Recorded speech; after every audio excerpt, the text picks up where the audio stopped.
Hello friends, তোমাদের জন্য এই ভিডিওটা বানাচ্ছি কারণ প্রত্যেকেই প্রায় অনেকেই কমেন্টস করছো দিদিভাই কেমন আছো, আর দিদিভাই তোমার কি হয়েছে, রিপোর্টে কি করলো। আমার হয়েছে বলতে আগে বলি কেমন আছি। খুব একটা ভালো নেই, কারণ আপাতত ভিডিও বানাচ্ছি, আমি ইঞ্জেকশান নিয়েছি, যন্ত্রণা থেকে মুক্ত আছি, তার জন্যে একটু সুস্থ আছি, তার জন্য ভিডিওটা বানাচ্ছি। নাহলে যেদিন আমি খুবই অসুস্থ হয়ে পড়ি সেদিনে কিন্তু আমি খুব একটা ভিডিও বা কাউকে সাপোর্টও করতে পারি না। ফার্স্ট এইটা বলে দিলাম। আর দ্বিতীয় হলো আমি কেমন আছি বলেই দিলাম, মোটামুটি আছি, মানে খুব একটা ভালো নেই। আর আমার হয়েছে বলতে আমার যে লিভারের যে প্রবলেম ছিল, লিভারের প্রবলেমটা বিশেষ কিছু ছিল না, আমার ওইখানে ট্রিটমেন্টই ঠিক হয়ে গেছে।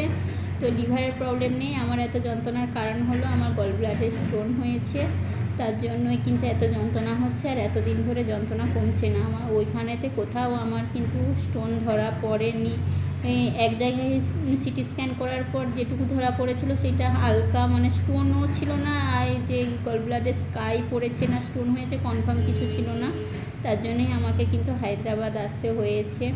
যাই হোক, এরপর বাড়ি চলে যাব এক দুদিনের মধ্যেই। আজকে সমস্ত কিছু দেখানো কমপ্লিট হয়ে গেছে।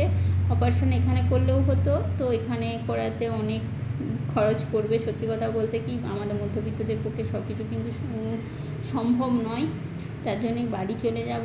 বাড়িতে গিয়ে ওইখানেতেই অপারেশন হবো, ওইখানের পর ডাক্তার দেখিয়ে আর তোমাদের দাদাভাইয়ের যে কদিন ছুটি আছে ওই কদিনের মধ্যেই সমস্ত কিছু করার চেষ্টা করছি, আর যত তাড়াতাড়ি সম্ভব বাড়ি চলে যাব। আর আমার কি হয়েছে কেমন আছি বলে দিলাম, কারণ যতক্ষণ না অপারেশন হবো ততক্ষণ কিন্তু আমার যন্ত্রণা থেকে মুক্ত হবে না আর কি, যন্ত্রণা থেকে মুক্তি পাবো না। আর ইঞ্জেকশান ছাড়া কিন্তু আমার যন্ত্রণা কমে না, এইটাই হলো মেন ব্যাপার, বলেই দিলাম।